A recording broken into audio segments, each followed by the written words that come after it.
Yeah, I just wanted to go back just a little bit to what Dibia Chiedozie was talking about. And I think Dr. Ajamu had also kind of touched on that. Mm-hmm.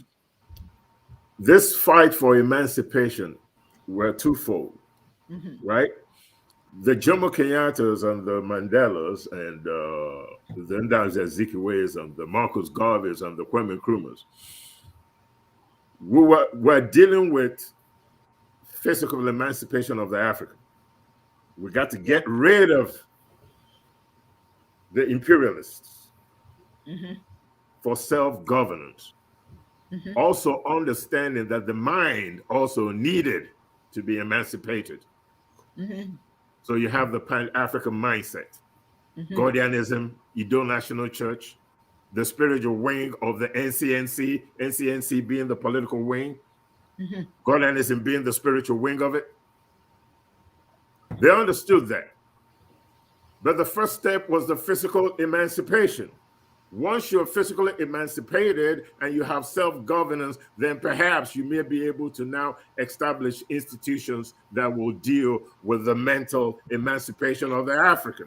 Yes. So that we can understand that we've always been capable of original thinking and deprogram our minds from these foreign religions and way of politics and economic systems and things that corrupted our way of thinking.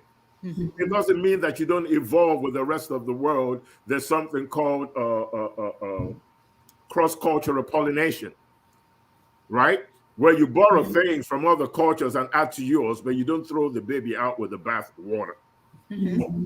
There are certain things that are imperative and central to your core as a Yes. people, and Yeah. you must maintain those things.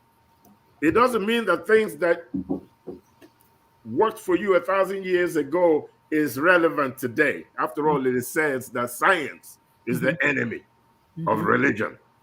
Some things, because of your not understanding how science works, you ascribe a lot of things to spiritual forces. Then come to find out there's a simple scientific explanation as we evolve as human beings, as our minds and thoughts evolve.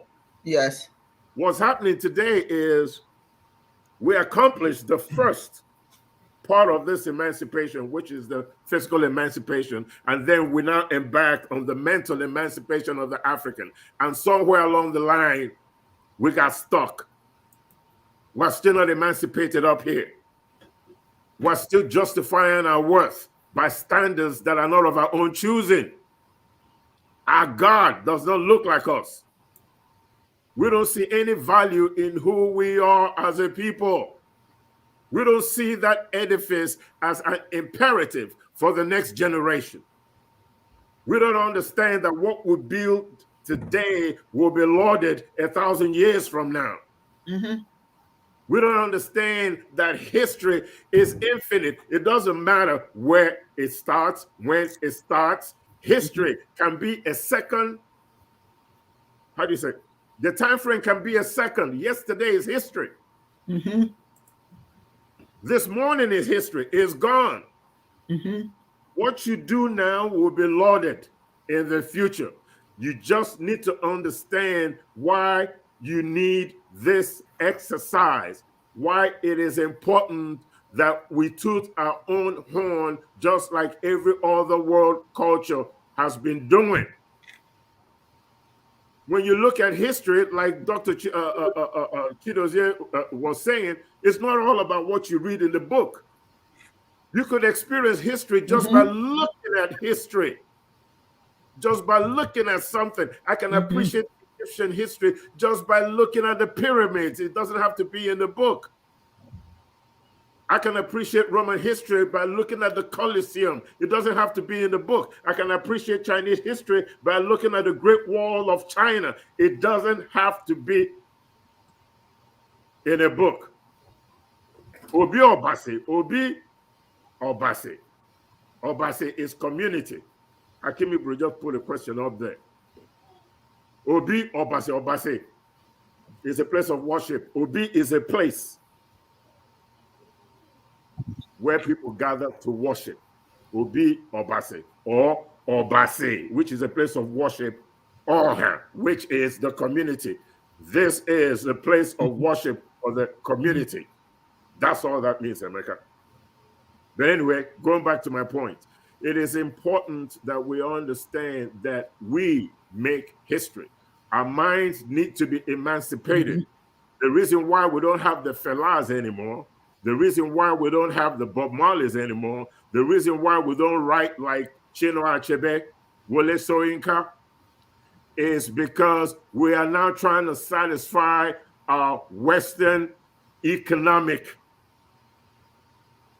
appetite, a bastardized economic modernity, where the showing off of your rear end, talking about women in a very disparaging way, doing whatever is necessary for you to make money. Money becomes paramount. The person, me, like Chiedozie was saying, me, as opposed to the community. What can I do that will benefit me and the community? How does my action help in the upward mobility of myself and the community? Why is the community important? Why is it important for the community to do well? It's very simple. In African culture, if the community does well, it means that there are opportunities for everybody to do well also. If it is only about the individual, then what happens to your neighbor? When you talk about the Iroko tree and all the forests around the Iroko tree that are thriving, it is necessary for the forest to thrive, because when the forest is thriving, it protects the Iroko tree. You are the Iroko. I don't want to build a house with a Rolls Royce, 30-foot walls, polished 8, but then I'm afraid to step outside my gates, because when I step outside my gates, somebody's after me.